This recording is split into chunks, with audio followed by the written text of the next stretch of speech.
影进我口，档次全都有。大家好，我是阿星，今天要给大家介绍一个百年女尸一尸不死，被入殓师活活解剖的故事。电影名字叫做《无名女尸》。故事一开始，美国某小镇上发生一起凶杀案，相关人员来到现场进行勘查，发现房子里血淋淋一片，居住在内的3个居民已全部被杀死。经过详细检查，他们并未发现有人闯入的痕迹，这可就太奇怪了。接着，他们在房子的地下室里发现了一具被埋了一半的裸体女尸，女尸皮肤雪白，没有任何伤口，那她是怎么死的呢？查案的谢警官命人将尸体带到镇上一对验尸官负责那里，要求他们在天亮之前弄清楚女尸的死因。儿子土豆今天本来是要和女友约会的，可是这验尸的任务一下来，他也只能爽约了。验尸房里，土豆和父亲黑土仔细地观察着眼前的这具女尸，他们没有在女尸身上发现任何伤口，也没有发现尸斑，这证明女子死去的时间不长。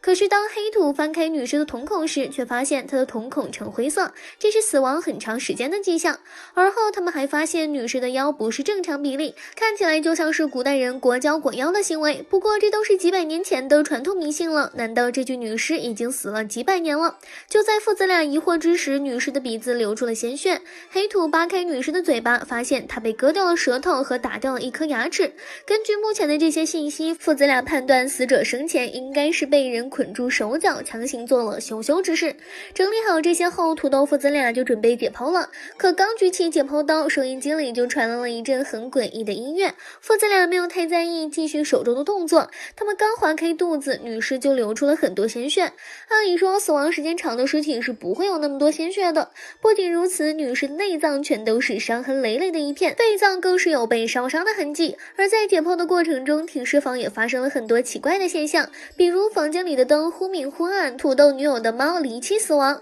经过详细检查，父子俩在女尸的胃里发现了一朵曼陀罗花和一个画着神秘图案的布，这块布里包裹着女尸缺失的那颗牙齿。得到这些信息之后，土豆父子俩猜测死者应该是经历了某种神秘的邪教仪式。后来黑土再一次对女尸进行了全面详细的检查，结果发现女尸的皮肤是被剥下来后再贴上去的，难怪女尸内部伤痕累累，但皮肤表面却没有任何伤口。就在这时，验尸房的门突然被关上了，土豆怎么都打不开，同时大灯也莫名碎了一地，验尸房陷入了一片漆黑。土豆父子俩见状赶紧拿起手机求助，可怎么都联系不上外部人员。正当两人商量怎么办时，验尸房外面传来诡异的铃铛声，土豆透过门缝看到了一双带着铃铛的女人的脚，要知道那铃铛是给死人戴的，这莫非是诈尸了？土豆的父亲认为这都是女尸在作怪，于是两人打算用火将女尸烧成灰烬，可结果却差点把房子给烧着了。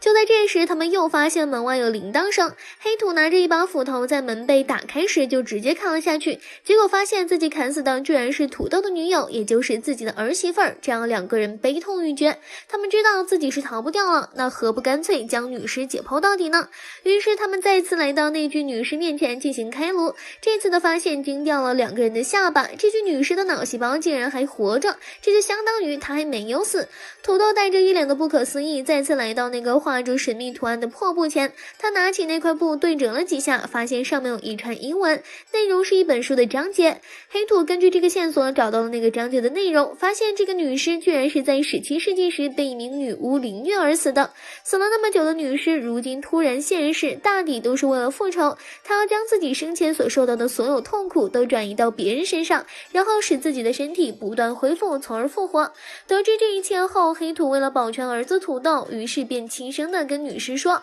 放过我家仔，有什么事你直接冲我来。话刚说完，黑土就手脚骨折倒地而死，剩下土豆一人。你觉得女尸会放过他吗？不会，因为他知道了太多的秘密，所以最后土豆也坠楼而死了。第二天，当谢警官来到停尸房时，验尸官父子俩的尸体已经冰凉，而那具女尸则诡异地恢复成了完好无损的样子。为此，谢警官决定将女尸转移到别的地方。在路上，车子里的收音机里又发出了诡异的音乐，女尸的脚趾还随之动了一下，看来接下来司机也要遭殃了。电影结束。